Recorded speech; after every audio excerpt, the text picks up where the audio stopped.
I spoke with Secretary of State Mike Pompeo on Guaido's call for a military uprising just moments ago, and whether or not Juan Guaido and the Venezuelan people will be able to count on the United States of America for support. Watch. Did you have any idea this was coming? Because the expectation was that it was all going to start tomorrow, and instead it started today. So we've been at this quite a while, and we knew that there would come a day where there were important activities, and tomorrow there will be, we think, lots of folks in the street, and this will be a continued part of our effort to restore democracy inside of Venezuela. Are you seeing the response you anticipated or had hoped for, Mr. Secretary? So I think in large measure we have seen that. We can see that Maduro is so far unable to show himself. We haven't seen Maduro for an awfully long time today. He's hiding somewhere. There were a handful of people that had made clear they were coming across to the side to leave Maduro. The defense minister, Pedrino, the head of the Supreme Court, Moreno, the head of the Presidential Guard, Hernandez Dalla. They'd all indicated that they were prepared to help the Venezuelan people get their democracy back. They've not made a move that's as strong as we would hope. Were they all lying? Is that the problem? We continue to believe that they understand where the right side of history is, and we're very hopeful that in the coming hours or days they'll make that decision. Okay, we indeed hope so. And how do you make sure that the change happens swiftly, quickly, now, because the people need it, sir? Well, at the end of the day, this change will be driven by the Venezuelan people. The work so far over the last 3 months plus now, where Juan Guaido announced that he would be the interim president, where the National Assembly supported that effort. All of these things have been driven by the Venezuelan people. I'm convinced that the tide of history is with them, that they're going to demand that. We stand ready to help. You've seen the work that we've done to put sanctions on that have literally crippled the leadership inside of Venezuela. They have made it so difficult for the Venezuelan regime to continue to pay their soldiers, pay their military. We've seen what Maduro has done, which has caused children not to be able to eat and sick kids not to be able to get medicine, in spite of the fact that the United States taxpayers delivered a couple hundred of metric tons of food and medicine to their very border. These are the kind of things that will drive the Venezuelan people to make the change that you're speaking of, and I'm very hopeful that this will happen in the coming days. What do we do about some of these outside players that are involved? I mean, you have the president very angry with Cuba right now, and I know we've put some sanctions into place with Cuba. I imagine there's more we can do. But don't forget, as you well know, sir, the Cubans are the ones that are effectively the lifeline for Nicolás Maduro and his socialist dictatorship. The Russians as well are in the background, and even the Chinese? That's absolutely right on all three counts. It is the case that central to Maduro's security has been the Cuban kleptocracy.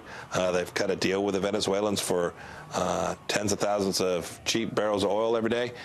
They provided security for Maduro. It's frankly, if you're a Venezuelan military leader, it's a bit embarrassing to have to hand over your senior leader to the Cubans and say, you take care of him.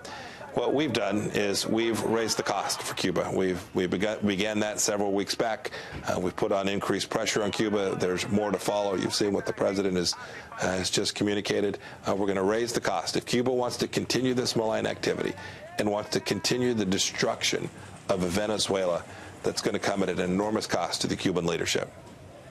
In terms of the cost to the U.S., what more can we do? Because there are some lawmakers now, including Senator Scott from Florida, who are saying we need to be prepared to take this all the way, and we need to stand with the people, even if that means military involvement. Is it going to get to that? I hope not. But the president's made clear we're prepared to do that if that's what ultimately is required. It's our hope that the violence levels will remain low. We saw violence today. We regret that. We're watching to see who chooses violence and who is choosing other means. We'll hold those folks accountable when the time is right. But the president's made very clear if the situation calls for it, the military option remains on the table. And we've seen already military presence there. Not only the Cubans that we've been speaking of, but the Russians have military on the ground there. And so I hear people talk about they don't want the Americans to intervene in Venezuela, when in fact it's the Russians who have intervened, and they've done so without the consent of the government. They came in with the former regime of Maduro's Nicolás Maduro, his permission, but without the president of the duly elected government, led today by the interim president Juan Guaidó. The United States stands ready to do the things it needs to do to work with our allies, now some 54 nations that have recognized this new leader, to ensure that the Venezuelan democracy that the people are demanding there is ultimately delivered. Tell me some more about the Russians. What is their goal here? What are they doing right here in our Western Hemisphere? Direct violation, by the way, if you would, of the Monroe Doctrine.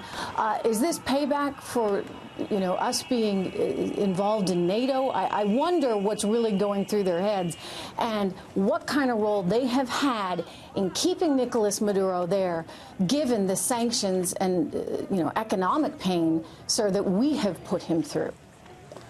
So I think at least one of their objectives is plain old greed.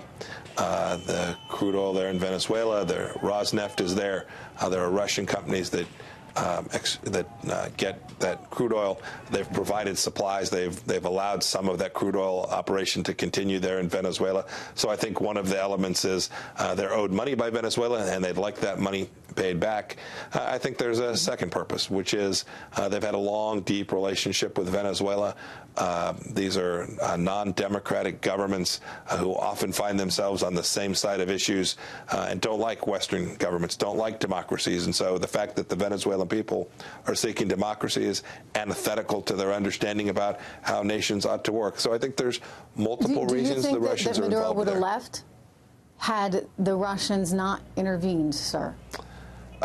Yes, I do think he would have. I think the support that has been provided by the Russians, combined with the support that is being continued to be provided by the Cubans, has provided Maduro sufficient support that he likely would have had to have left had that not been the case. So I just wonder how close he might have been. What are your intelligence people telling you on that? So we talked to hundreds of people on the ground today and over the past several months. It's very clear that Maduro had intended to leave, that he had his plane ready, and that the Russians made clear that he ought not depart at this time. Wow. I mean, that's significant, and it shows you what we're actually, I suppose, dealing with there. That's right. Look, it's part and parcel. Just the Venezuelans. That's right. Look, it's part and parcel of the deep desire to prevent the Venezuelan people from being successful in having a democracy and having their economy restored. We see it in the micro that I just described, and we see it in bigger issues, economic issues. We see it in security issues, every element of power that's being brought to bear to keep the Maduro regime in place there in Venezuela. Can I ask you, how are you thinking about Juan Guaidó right now, and even Leopoldo Lopez? Can we do anything to protect them? Because without them, Secretary Pompeo, I don't know where this goes. We're doing everything we can to ensure that no harm comes to any of the leaders who choose the right course, that go in the right direction for democracy. Juan Guaidó would certainly be at the center of that. He's been very, very bold and very outspoken and very willing to take risks for himself. You saw today, he was out and about. He was in the streets. We've all seen the pictures. Interestingly, we've not seen pictures of Nicolás Maduro. He's been hiding out today. And so we're doing all that we can to protect not only Juan Guaidó, but all of those who have chosen the side of freedom and democracy. All of the members of the National Assembly. Forgive me for asking, but do we have security teams there to help them and to surround them? Because they're awfully exposed. I mean, Juan Guaidó is very exposed, and he's going up and talking to all the people and greeting them. And, if Nicolás Maduro wanted to be really aggressive, and he certainly has shown he can be with those colectivos, what do we do then? Well, we've made clear our expectations that no harm or violence will come to Juan Guaidó.